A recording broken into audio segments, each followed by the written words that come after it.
आज इतिहास को पूर्णतः जिंदा होकर के अनुभव किया है। आजकल की पीढ़ी को देखना चाहिए कि नॉट ओनली किसी ने सत्याग्रह करके या सिर्फ अंग्रेज चले जाओ बोल के नहीं हुआ है। उन लोगों ने इस फ्रीडम को, where we can breathe in free India, इस आज़ादी की क्या वैल्यू है। मतलब हमें तो लगता है ना कि हमें ये नहीं मिल रहा, वो नहीं मिल रहा, ये हमारा ये नहीं। लोग वीर सावरकर को गद्दार बोलते हैं, माफी वीर बोलते हैं, कायर बोलते हैं। आप ऐसे लोगों को क्या जवाब देना चाहेंगे? कि कई लोगों को कैसा है कि हिस्ट्री से हटाने की कोशिश की वीर सावरकर जी को।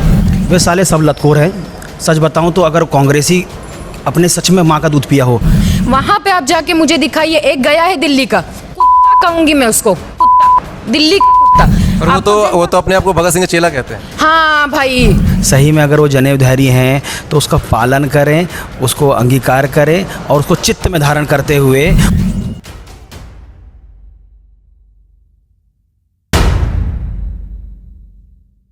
वीर सावरकर कैसी लगी? मतलब ये मूवी नहीं है भाई, ये इतिहास है। ये इतिहास को मैंने जाना, रोंगटे खड़े हो गए। मैं बहुत बहुत धन्यवाद करता हूँ रणदीप हुड्डा जी का, निर्माता और दिग्दर्शक, और साथ ही साथ उन्होंने एक्टिंग की है। मैंने आज इतिहास को पूर्णतः जिंदा होकर के अनुभव किया है। So very very thank you कि इन्होंने ऐसी ये मूवी बनाई और बहुत ही आसान तरीके से समझाने का प्रयास किया, छोटे छोटे किस्सों में। सो गूज़बम्प है भाई। और आजकल की पीढ़ी को देखना चाहिए कि नॉट ओनली किसी ने सत्याग्रह करके या सिर्फ अंग्रेज चले जाओ बोल के नहीं हुआ है, ठीक है ना। तो बहुत सारे लोगों ने बलिदान किया है, त्याग किया है। ये त्याग का इतिहास आप जिंदा होते हुए देखोगे पर्दे पर, तब आपको पता चलेगा कि व्हाट कॉस्ट स्वतंत्र का है, फ्रीडम का क्या कॉस्ट है हमारे लिए। वीर सावरकर मैम कैसी लगी? वीर सावरकर एक बहुत अच्छी फिल्म है और मुझे लगता है कि अब हमारी जो जनरेशन है या आने वाली जनरेशन है, उनके लिए हर तरह का एक डॉक्यूमेंट होना चाहिए। तो I think this is a very important document and very powerful so for the coming generations. Veer Savarkar आज के युवाओं को क्यों दिखनी चाहिए, आपको क्या लगता है?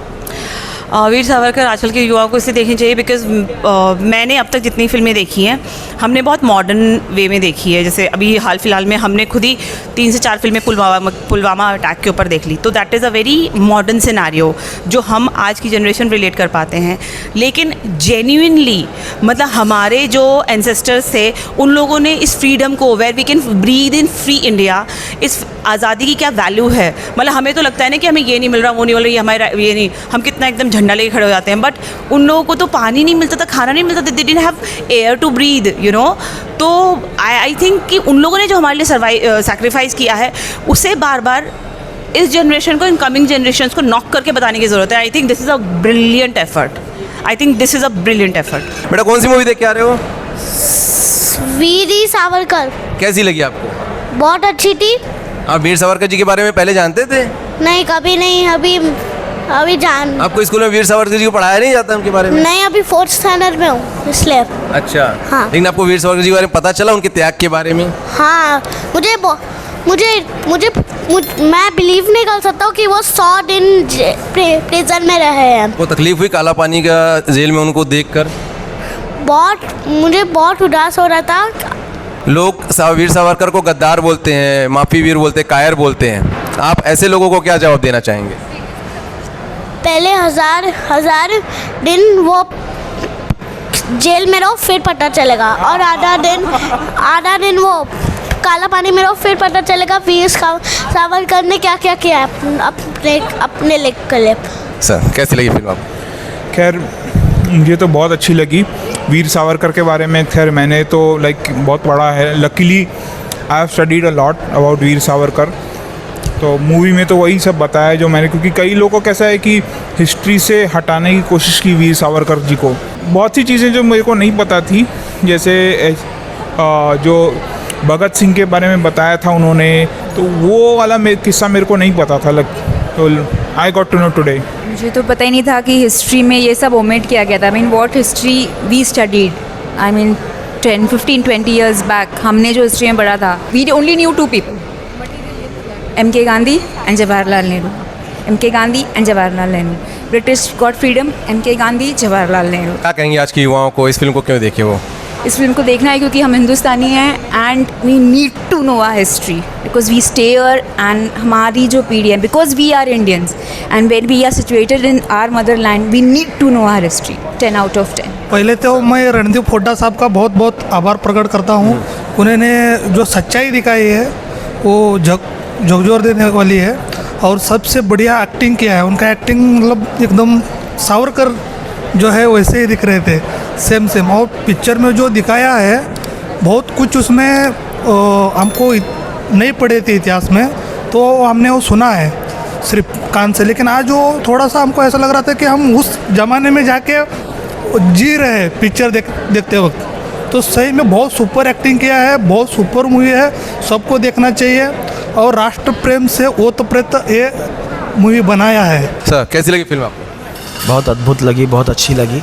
हमने जितना अध्ययन किया था ना उसको बारीकी से पर्दे पर बड़े सिनेमा पे दिखाने का बहुत बढ़िया साहस किया है।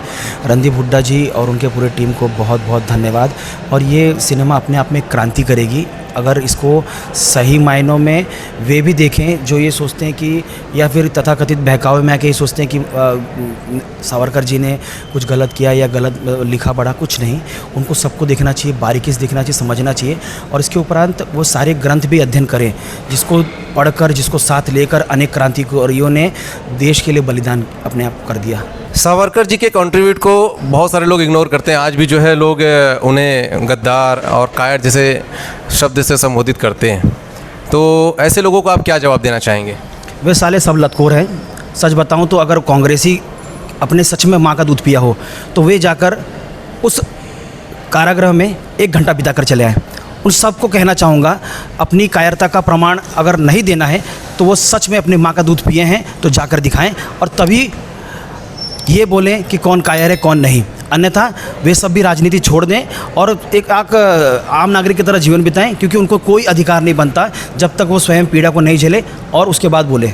जैसा कि इसमें दिखाया है हमारे वीर सावरकर, जिनको उस वक्त कोई भी सत्ता की लालच नहीं थी और किसी चीज़ की लालच नहीं थी। उन्होंने अपने भाई को, अपने परिवार को, हर चीज़ को त्यागा और जेल में रह के उन्होंने कई अपने घर के सदस्यों का आखिरी समय पर मुंह भी नहीं देख पाए।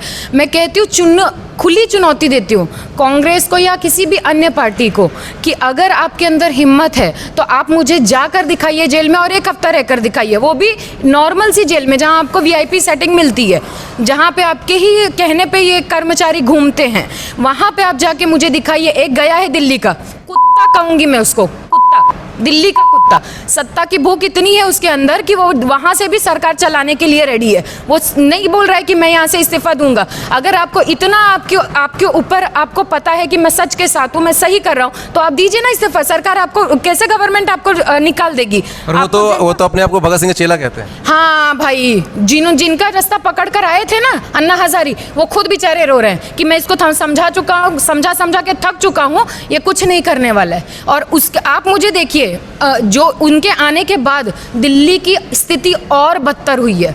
समझ आए? दिल्ली की स्थिति और बदतर हुई है। आप मुझे बताइए, जहाँ जहाँ भाजपा की सरकार है वहाँ पे भाजपा की सरकार देखिए और पहले की स्थिति देखिए। अगर आपको 2% भी कम या ज़्यादा मिलता है तो आप मुझे बताइए, ज़्यादा ही मिलेगा। हर जगह मैं लिखित में दे सकती हूँ, क्योंकि आज की जनरेशन को जो चीज़ें उजागर की जा रही हैं, जो चीज़ें पहले हमको बरगलाया गया था ना, वो अब हटा के असलियत बताई जा रही है।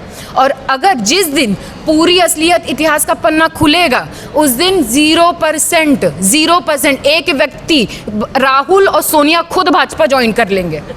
अभी जैसे बहन ने बोला अभी कि वो अपने आप को भगत सिंह का चेला समझता है। अब भगत सिंह जी ने तो बम फेंकते गिरफ्तारी दे दी थी, आपको तो 8 समन गए फिर भी आप हाजिर नहीं हुए। ऊपर से बोल रहे भैया हमें बचाओ, हमको गिरफ्तार न किया। ये तो कहते हैं ये तो कहते हैं कि हम भगत सिंह के चेले हैं और हम माफ़ी नहीं मांगेंगे, और वीर सावरकर माफ़ी मांगे तो इसलिए वो कायर हैं। मुझे तो कहीं भी पूरे इतिहास में आप उठा के दिखा दीजिए कि वीर सावरकर ने माफ़ी मांगा हो कि मुझे रिहा कर दो। खाली मुझे एक पुख्ता प्रमाण ला के दिखा दीजिए। वो बात अलग है कि 10 बार मनीष सिसोदिया ने जमानत याचिका दायर कर दी है। नहीं, आप ये वो नहीं डिसाइड करते, ये जनता डिसाइड करती है। जिस दिन अगर आप सही व्यक्ति हैं, आपको एक बार समन, राहुल गांधी को बेल पे बाहर है, सोनिया गांधी बेल पे बाहर है, किस चीज़ का डर है आपको डर है कि आपने जो गंदगी फैलाई है वो कहीं ना कहीं बाहर आएगी, और उसके बाद एक बार अंदर गए तो आपकी जमानत खत्म, आप नहीं बाहर आ सकते हैं। दूसरी चीज़, जब केजरीवाल जिस दिन अरेस्ट हुआ है उसके उनको गिरफ्तारी मिली है, उस दिन दिल्ली की जनता ने सड़े आम पटाखे फोड़े हैं अपने पॉकेट के पैसे खर्च करके। उनकी पाकिस्तान या दूसरे कंट्री से जो अपने हिंदू शरणार्थी जहाँ से प्रताड़ित होकर आए थे, ज़्यादा करके उनके अंदर में बहुत ज़्यादा खुशी थी, क्योंकि उनके लिए ये केजरीवाल ने कहा था कि ये लोग आएंगे तो रेप बढ़ेंगे, हमारी नौकरियाँ हमारे बच्चों की चली जाएगी, आपके घर परिवार के सामने झुग्गियाँ होंगी तो आपको कैसा लगेगा। सेम स्टेटमेंट उसका किसी रोहिंग्या के लिए, किसी बांग्लादेशी के लिए नहीं है। उनको वो 10,000 रुपीज़ वगैरह सारे एड्स उनको देता है, लेकिन अपने हिंदू जो वहाँ से प्रताड़ित होकर बहुत परेशान होकर यहाँ पर आए हैं और प्रॉपर वे में आए हैं, जिन्होंने अपने आवेदन वगैरह दे के रखे हैं, और उनको अगर सीए के थ्रू में अगर यहाँ पे सिटीजनशिप मिल रही है, उनके लिए इस केजरीवाल के पेट में इतना दर्द हो रहा था कि उन्होंने कैसे कैसे स्टेटमेंट दिए। उन्होंने बहुत ज़्यादा तौर अपने जो भी उनके पास में शक्ति थी, उन्होंने अपनी तरफ से इस खुशी को जाहिर किया है और उन्होंने दिखाया है कि सच में जो उनका हितैषी है, तो ये केजरीवाल या कोई भी जो जैसे उनको 1 किलो 2 किलो जो कुछ भी अनाज बांट रहे हैं या उनको ऐसे लाइट या कुछ ऐसे फ्री दे रहे हैं, वो नहीं है। उनके लिए जो रहनुमा है और जो उनके लिए सोचते हैं वो एक ही सरकार है और वो मोदी सरकार है, और इसलिए वो शायद वो है और हम हैं। हम बार बार यही सोचते हैं कि इस बार तो हो ही हो मोदी सरकार, बार बार मोदी सरकार हो, लेकिन 2024 वंस मोर मोदी सरकार। आजकल राहुल गांधी हिंदुत्व को भगाने की बात करते, ख़त्म करने की बात करते, तो जिस हिंदुत्व को ख़त्म करने की ये कोशिश कर रहे हैं या फिर बात करते हैं, क्या ये सावरकर के उसी हिंदुत्व को ख़त्म करने की बात करते हैं?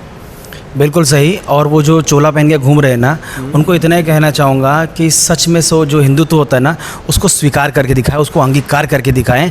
ये तथाकथित यात्रा करना और तथाकथित मंदिरों में जाना और पहनावा वगैरह पहनना, ये ढोंग बंद करें। सही में अगर वो जनेऊधारी हैं तो उसका पालन करें, उसको अंगीकार करें और उसको चित्त में धारण करते हुए उन हिंदुओं की भी पीड़ा को व्यक्त करें जो पूरे विश्व भर में प्रताड़ित हुए हैं गैर हिंदुओं द्वारा। सावरकर जी का हिंदुत्व क्या था?